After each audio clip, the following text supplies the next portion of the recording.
Hello, welcome back guys!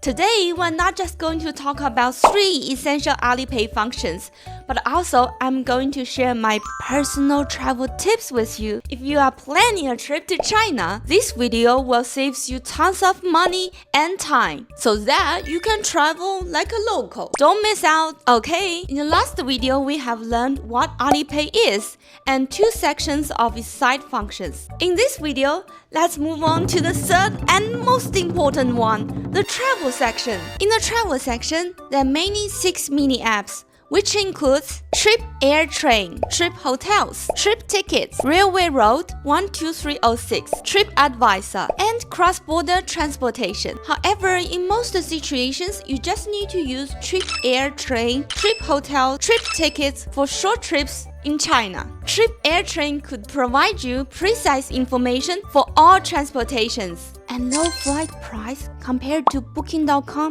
and Agoda. How do I find it? Because I tried few times myself and got this conclusion. However, I highly recommend you to double check. TripHotels could fully meet your needs for booking accommodations, from homestay to 5-star hotels. All different sorts of stays are included. All of them are qualified for foreign travelers to stay with competitive prices. So I highly recommend this app for accommodation booking. Or you can download Trip.com app for easier access. Just a small tip again, there are some hotels with tag China Travel Essentials, and I believe it's a sort of certification that Trip.com gives to some hotels, which are more convenient for overseas customers. If you're looking for better services and convenience with English-speaking staff, this is what you want to do. Book hotels with China Travel Essential tags so that you can have a smoother staying experience. Remember, it's Tian told you first. And let's move on to TripTickets. This mini app is a combination of all one-day tours and attraction within it. And we will go through them one by one. So first, booking tickets for attractions you want to visit.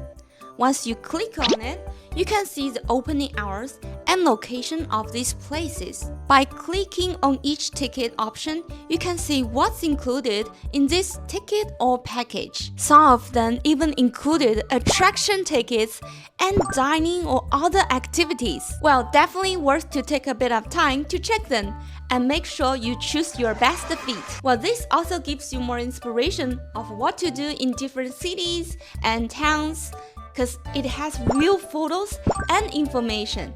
Say no to fake photos and wrong information. However, it may not be as practical in big cities like Shanghai and Beijing if you want to explore a bit of nature. Small towns like Zhangjiajie and Fenghuang, it will definitely make your trip much easier. Okay, let's get back to the homepage and start with our next one. Well, you are in an oriental country with full of mystery, right? Seeing is believing. Let's go ahead and book a local experience for you to get an organized local life experience. When I travel overseas, like Thailand, Germany, France, and Italy, this is definitely on my checklist. Also, if you're looking for local guidance with local trip planning and local guidance for food and attractions, this is the place to look. And next, we're going to talk about TripAdvisor mini app. Yes, I'm a big fan of TripAdvisor when I'm out of China. Also a big fan of Yelp and Google Maps. They are easy to use and help me make decisions when choosing restaurants. I know it's so hard to choose, right?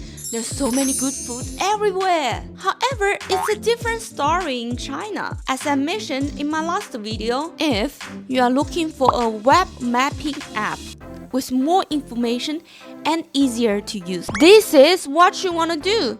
Use Apple Maps on iPhone. This is by far the easiest and most powerful one to use. So I highly recommend it. Seriously, listen. Please get an iPhone before you come to China. As you may know, mainstream apps are all blocked in China. Apps from Google like Google Maps, Instagram, Facebook, and even Yelp is blocked in China. So it's not working here. However, Apple Maps works perfectly in China, and there's a lot more information and real reviews. Take restaurants as an example. By using Apple Maps, you can find a lot of information of the restaurants, including average cost, opening hours, distance, and real reviews. What's more exciting, it also provides information like utilities, contact details of the restaurants. So whenever you feel hungry, this is what you want to do. Check the recommended dishes. Well, if it's in Chinese like this, just take a screenshot and use other translation apps for assistance. Then you can choose the right restaurant close to your location. Ta-da! Problem solved! When taking a cab, you just need to find your restaurant again. Scroll down to the bottom. There's a little line here that says more on Dianping. Dianping is the Chinese Yelp. However, it does not have a complete English version, but you can still download it before your arrival. Okay, now we click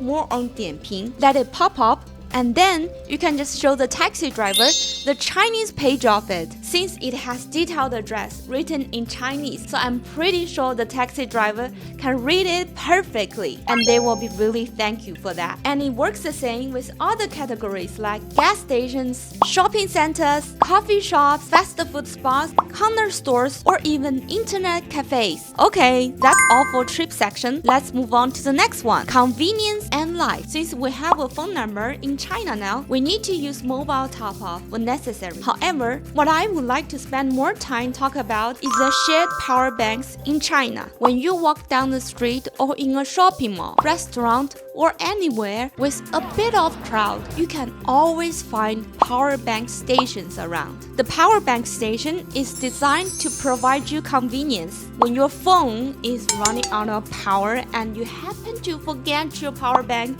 in your hotel. Well, renting a power bank from station could be your best choice. And the price less than $1 per hour. Convenient and affordable. Sometimes you will need to deposit 100 Chinese yuan for using it, but you can definitely claim it back when you return the power bank. Well, I got this power bank in my house because I rented in the airport and I forgot to return it. So I didn't get my deposit back, which is like 100 Chinese yuan. So guys, do remember to return the power bank.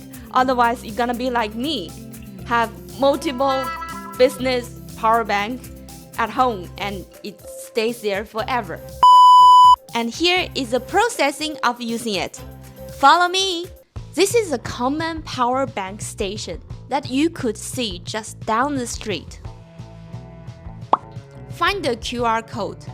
First, we click Scan on Alipay homepage and use it to scan the power bank station QR code. It will then show you this page in Chinese, which is fine. We just need to click the translation gadget on the right. These are just the terms and conditions of the service. We can click Agree and Continue. The mini app requires access to your location. Click Allow. You can tick the line below that says, always do the above and don't ask me again, if you don't want this prompt to show again. Alipay has this credit score system called Sesame Credit Score. If you use Alipay frequently and return things following the rules, your Sesame credit score will go up. For power bank renting services like this one, they usually ask for a mandatory check of your Sesame credit score. If it's higher than a certain number, you can rent the power bank deposit free. Here, the big yellow button says, click to log in and rent without deposit. And it's the only option, so we click it. A prompt will then pop up requiring access to your phone number. As I mentioned in my previous video, please make sure your Alipay is linked to your bank card as well as your Chinese phone number for a smoother experience. Here the app detects my linked Chinese phone number, so I just click Agree. We are now logged in. As a traveler, you probably have a very low Sesame score since you don't use Alipay frequently, so we just click Deposit Rental here. Here, at the Deposit Top-Up page, click this big yellow button that says Recharge immediately. Pay for this however you like, and it will show this loading screen. which means the power bank is popping out. Ta-da! And it popped out.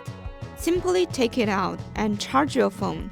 It has 3 types of cables: Type-C, Lightning, and micro USB. So you can basically charge all kinds of cell phones with it. Similar to Hello Right, on the order details page, there is a map showing nearby devices. In this case, power bank stations, shown using the little flash icons. You can move the pin around to see power bank stations at specific spots, so you can return your power bank anywhere with an available station. For returning the power bank, simply click My Mini Apps on Alipay homepage, and then it will show you your recent used mini apps. Choose a power bank mini app. I'm renting a Meituan power bank here, so I click Meituan power banks.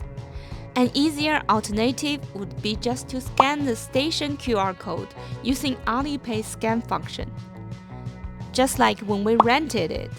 Both methods can take you back to the order details page. But there is no return button on this page. But don't worry. Find the little arrow on the power bank. Make sure it's facing up and inside. Make sure the power bank lights are facing outside also.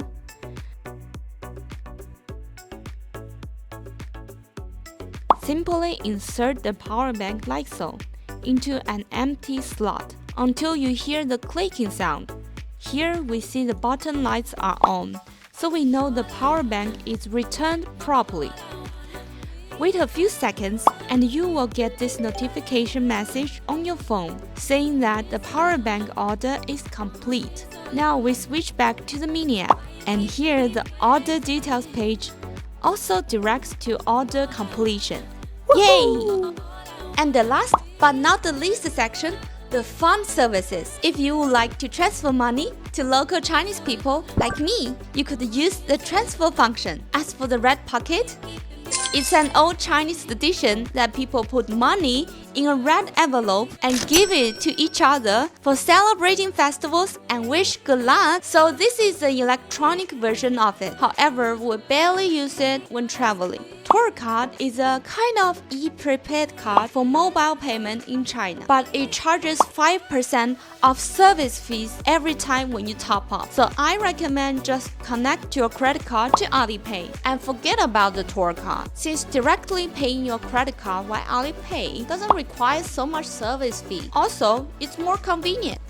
That's it for all mini apps and side functions of Alipay. We all know that Alipay is mainly a payment app. So watch my next video here explaining how to use Alipay for payment. Make sure you watch that video before you do any payment in China, so you can avoid unnecessary problems and misunderstanding. Thank you for watching. I will see you in the next video. Ciao!